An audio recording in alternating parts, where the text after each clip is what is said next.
So I know most of you were probably expecting a review for the Ahsoka episode that came out last night, and that was the plan until about 24 hours ago. I always want to try and get these reviews out as quickly as I can, but the plan changed when I was gifted with the opportunity to watch a screening of the new Apple TV Plus film, Flora and Son, which releases this Friday, thanks to Taste. Not sponsored, but I'd like to thank them anyways. This was the first time I've ever received a screener, and as someone who hopes to potentially go into a career along these lines, this was a very exciting opportunity for me. Because it hasn't had a bunch of marketing, at least from what I've seen, Flora and Son, John Carney's latest directorial undertaking, is about a single mother who argues with her son Max in an attempt to find him a hobby. She retrieves a guitar from a dumpster and discovers that one person's rubble can be a family's salvation. I had never heard about this film before watching it, and for me it's about middle of the pack. I liked a lot of the themes and concepts it attempted to deal with throughout the film, but to me the story and the characters just weren't that memorable. As the film's description implies, the two big parts of the story are music and parenting. Now, as someone who's been trying to learn the guitar right now myself, there were a lot of moments that spoke to me on my journey to learn this new skill, to open myself up to the world that I haven't touched in years. I played an instrument in middle school, but it wasn't until lately that music became a really big part of my life and made me want to learn again from a new perspective. As Jeff, played by Joseph Gordon-Levitt, initially gives guitar lessons to Flora, played by Eve Hewson, there were times when the dialogue between the two really spoke to me on a personal level. Why am I doing this? What purpose is there behind me devoting these hours upon hours to learning to play this guitar?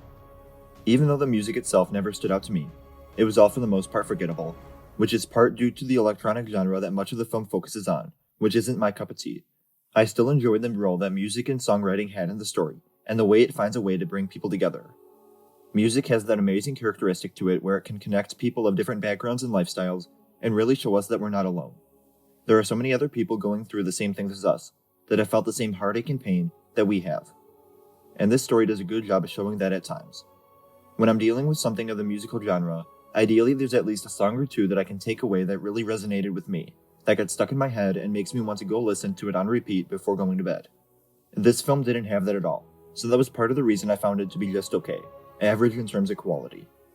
There were times when it showed promise, but also occasions where it sounded like it was jumping between the actor or actress to a professional singer or auto-tuned version, and I found that to be distracting, especially at times when the song was the primary focus of the scene.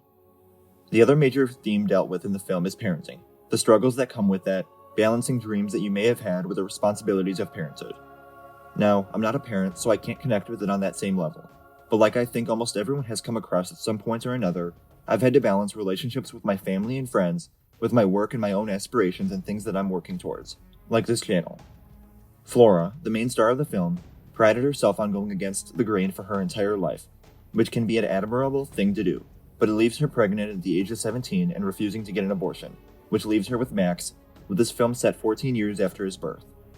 Anyone who is or has been in this age range of late teenage years and throughout your 20s understands how important these years are to a person's life.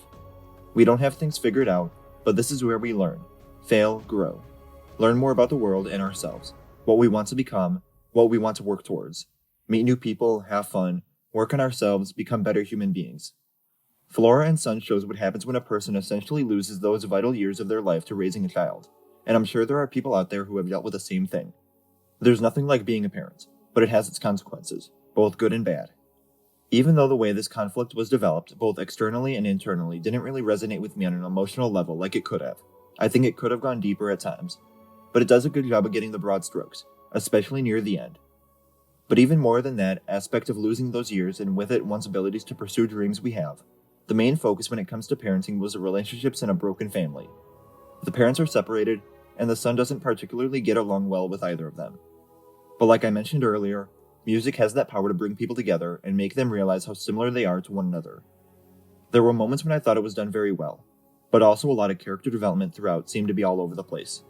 It could be slow for a while, progress really fast after one conversation, and then loop back around in circles, taking us back to what felt like the beginning again. We ended in a new place for each character, but there isn't a coherent path that gets us from point A to point B, which was a struggle for me. I briefly mentioned earlier how Joseph Gordon-Levitt stars in the movie as the guitar instructor, and it's probably because he was the cast member that I was most familiar with, but I really felt like he stole every scene he was in.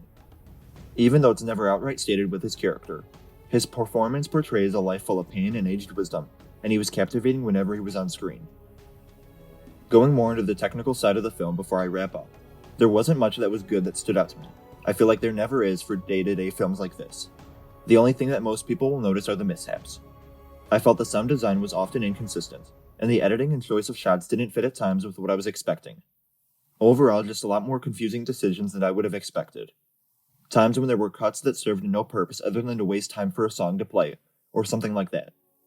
And I mean, small but not ideal, there was one moment where I thought it would have been an absolutely perfect time to use an extended tracking shot, but instead the camera moved very fast, faded in and out of different places, and was too distracting for the moment to have any significant meaning to me. Overall, I do think Flora and Son is a solid film that will grow on me with time. The themes are all very important and conveyed in a good enough manner. The performances by the main cast are enough to keep me engaged in the movie. I never found myself zoning out, which is a huge plus for this. I'd say if you are into music, or if any of these other themes seem to resonate with you, it is worth giving a shot when it releases on Apple TV Plus in September 29th.